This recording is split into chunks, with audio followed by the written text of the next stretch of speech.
আজকে বাড়িতে হবে মুড়ির ঘন্ট, যেটা হবে মাছের মাথা দিয়ে আর আতপ চাল দিয়ে। তোমরা নিশ্চয়ই বাড়িতে বানিয়ে খেয়েছো, কিন্তু আমার এই রেসিপিটা একটু অন্যরকম। তো চলো দেখতে থাকো। প্রথমে এখানে আদা, রসুন, লঙ্কা আর টমেটো এখানে রেখে দিয়েছি। তারপরে পেঁয়াজ কুচি আর এখানে আছে আতপ চালগুলো ভিজিয়ে রাখা হয়েছে। তারপরে কড়াইয়ের মধ্যে দিয়ে দিতে হবে একটু বেশি পরিমাণে তেল।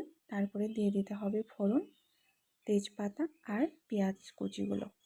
যখন আমাদের পেঁয়াজ কুচিগুলো ব্রাউন কালার হয়ে আসবে, তখন আমাদেরকে দিয়ে দিতে হবে আদা রসুন পেস্টটা আর লঙ্কার পেস্ট আর কেটে রাখা টমেটো কুচি।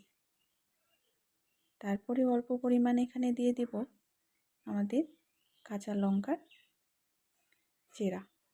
এগুলো কিন্তু কাঁচা লঙ্কার মধ্যেই পড়ে, একটু লাল হয়ে গেছে যেগুলো আমাদের গাছের মধ্যে ফলছে সেগুলোই।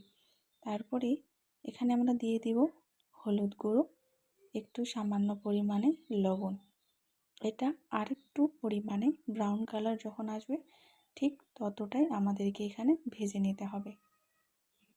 একদম পেঁয়াজগুলো ভাজা হয়ে গেছে, ব্রাউন কালার হয়ে গেছে। এখন আমাদেরকে দিয়ে দিতে হবে এখানে আতপ চালগুলো।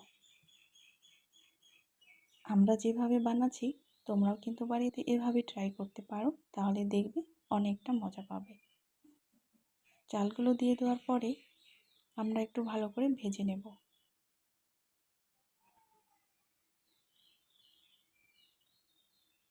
ঠিক এইভাবে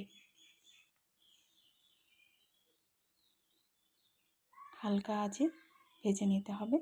আর যখন ভাজা হয়ে যাবে চালগুলো, তখন আমাদেরকে দিয়ে দিতে হবে মাছের মুড়োগুলো, যেগুলো আমরা ভেজে রেখেছি। এগুলো দিয়ে দেওয়ার পরে আমরা একটু বেশি পরিমাণে ভেজে নেব চাল আর মাছের সাথে।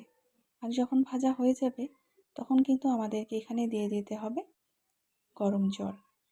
তোমরা কিন্তু এখানে গরম জলই ব্যবহার করবে, কারণ গরম জলটা বেশি পরিমাণে টেস্টটা নিয়ে আসে।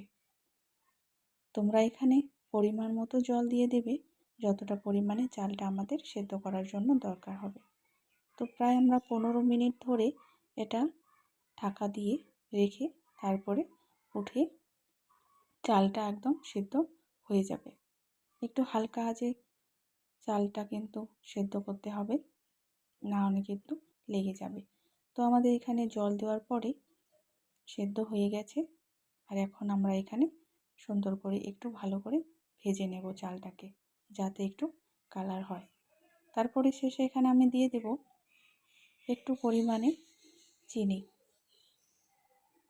তোমরা এখানে চিনি বেশি করেও দিতে পারো, একটু হালকা করে দিতে পারো, যাতে স্বাদটা একটু বেশি পরিমাণে ভালো আসে।